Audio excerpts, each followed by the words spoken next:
दुर्गा सप्तशती पाठ अध्याय 2। देवताओं के तेज से देवी का प्रादुर्भाव और महिषासुर की सेना का वध। महर्षि मेधा बोले, प्राचीन काल में देवताओं और असुरों में पूरे 100 वर्षों तक घोर युद्ध हुआ था। उसमें असुरों का स्वामी महिषासुर था और देवराज इंद्र देवताओं के नायक थे।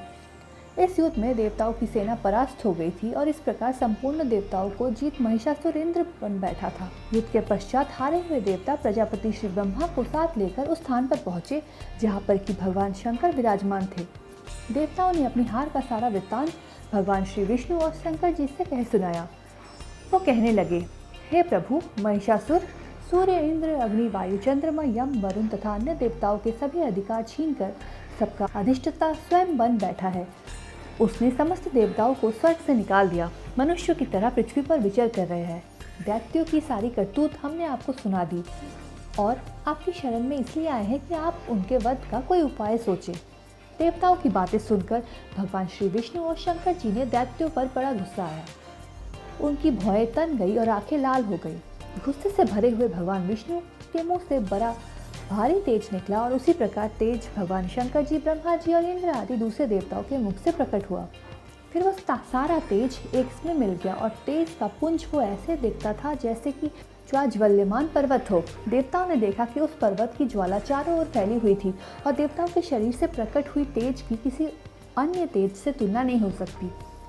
एक स्थल पर इकट्ठा होने पर वह तेज एक देवी के रूप में परिवर्तित हो गया और अपने प्रकाश से तीनों लोकों पर व्याप्त जान पड़ा। वह भगवान शंकर जी का तेज था। उससे देवी का मुख प्रकट हुआ। यमराज के तेज से उसके शरीर में बाल बने। भगवान विष्णु जी के तेज से उनकी भुजाएं बनी। चंद्रमा के तेज से उनके दोनों स्तन और इंद्र के तेज से जंघा और पिंडली तथा पृथ्वी के तेज से नितंब भाग बना। ब्रह्मा के तेज से दोनों चरण, सूर्य के तेज से उनकी उंगलियां पैदा हुई और वसु के तेज से हाथों की उंगलियां एवं कुबेर के तेज से नासिक बनी। प्रजापति के तेज से उनके दांत और अग्नि के तेज से उनके नेत्र बने। संध्या की तेज से उनकी भौएं और वायु के तेज से उनके कान प्रकट हुए थे। इस प्रकार उस देवी का प्रादुर्भाव हुआ था। महिषासुर से पराजित देवता उस देवी को देखकर अत्यंत प्रसन्न हुए। भगवान शंकर जी ने अपने त्रिशूल में से एक त्रिशूल निकालकर उस देवी को दिया और भगवान विष्णु ने अपने चक्र में से एक चक्र निकालकर देवी को दिया। वरुण ने अपने चक्र में से एक चक्र निकालकर उस देवी को दिया। वरुण ने देवी को शंख भेंट दिया। अग्नि ने इसे शक्ति दी। वायु ने उसे धनुष और बाण दिए। सहस्त्र नेत्र वाले श्री देवराज इंद्र ने अपने व्रत से उत्पन्न करके वज्र दिया और एरावत हाथी का एक घंटा उतारकर देवी को भेंट दिया। यमराज ने उसे कालदंड में से एक दंड दिया। वरुण ने उसे पाश दिया। प्रजापति ने स्फटिक की माला दी और ब्रह्मा जी ने उसे कमंडलू दिया। सूर्य ने देवी को समस्त रोमों में अपनी किरणों का तेज भर दिया। काल ने उसकी चमकती हुई ढाल और तलवार दी तथा उज्ज्वल हार और दिव्य वस्त्र से भेंट किए और इसके साथ साथ ही उसने दिव्य चूड़ामणि दी। 2 कुंडल, कंगन, उज्ज्वल अर्धचंदन, बाहों के लिए बाजूबंद, चरणों के लिए नुपुर, गले के लिए सुंदर हंसली और अंगुली के लिए रत्नों से बनी हुई अंगूठियां उसे दी। विश्वकर्मा ने उनको फरसा दिया और उनके साथ ही कई प्रकार के अस्त्र और अभेद कवच दिए और इसके अतिरिक्त उसने उसे कभी न कुम्हालने वाली सुंदर कमलों की माला का भेंट दिया। समुद्र ने समुद्र कमल का फूल भेंट दिया। हिमालय ने सवारी के लिए सिंह और तरह तरह के रत्न देवी को भेंट दिए। यक्षराज कुबेर ने मधु से भरा हुआ पात्र और शेषनाग ने उन्हें बहुमूल्य मणियों से विभूषित नागहार भेंट किया। इसी तरह दूसरे देवताओं ने उसे आभूषण और अस्त्र देकर उसका सम्मान किया। इसके पश्चात देवी ने उच्च स्वर में गर्जना की। उसके इस भयंकर नाद से आकाश गूंज उठा। देवी का वो उच्च स्वर से किया हुआ सिंहनाद समा न सका। आकाश उसके सामने छोटा प्रतीत होने लगा। उससे बड़े जोर से प्रतिध्वनि हुई जिससे समस्त विश्व में हलचल मच गई और समुद्र कांप उठे। पृथ्वी डोलने लगी और सबके सब पर्वत हिलने लगे। देवताओं ने उस समय प्रसन्न हो सिंहवाहिनी जगतमयी देवी को कहा, देवी तुम्हारी जय हो। इसके साथ महर्षि ने भक्ति भाव से विनम्र होकर उनकी स्तुति की।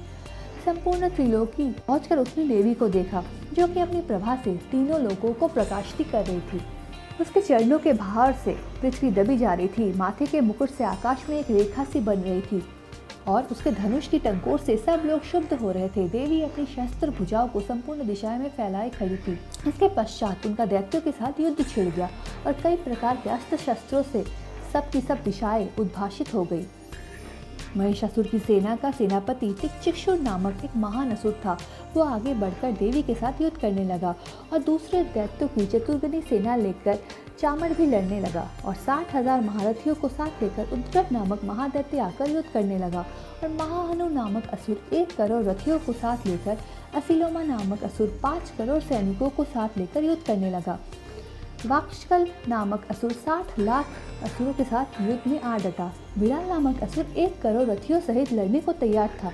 इन सब के अतिरिक्त और भी हजारों हाथी और घोड़ा लेकर असुर लड़ने लगे और इन सब के पश्चात महिषासुर करोड़ों रथों, हाथियों और घोड़ों सहित वहां आकर देवी के साथ लड़ने लगा।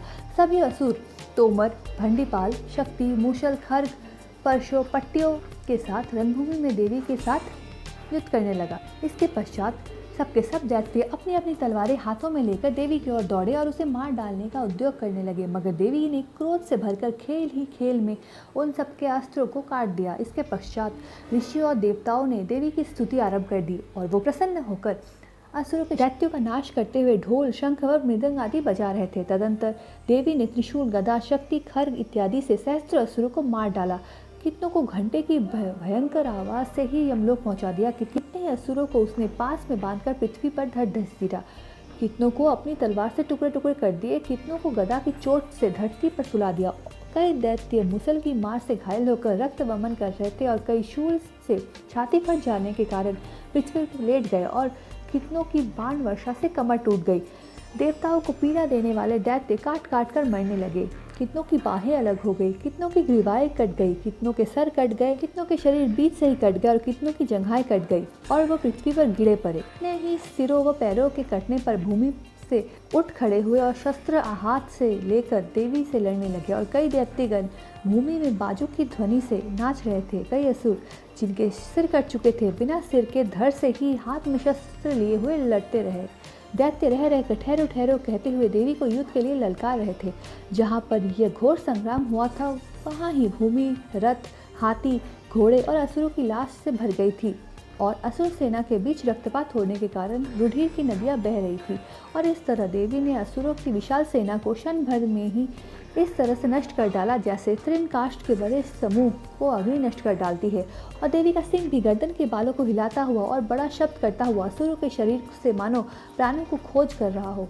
वहाँ देवी के गणों ने जब सब दैत्यों से युद्ध किया तो देवताओं प्रसन्न होकर आकाश पर उन पर पुष्प वर्षा की।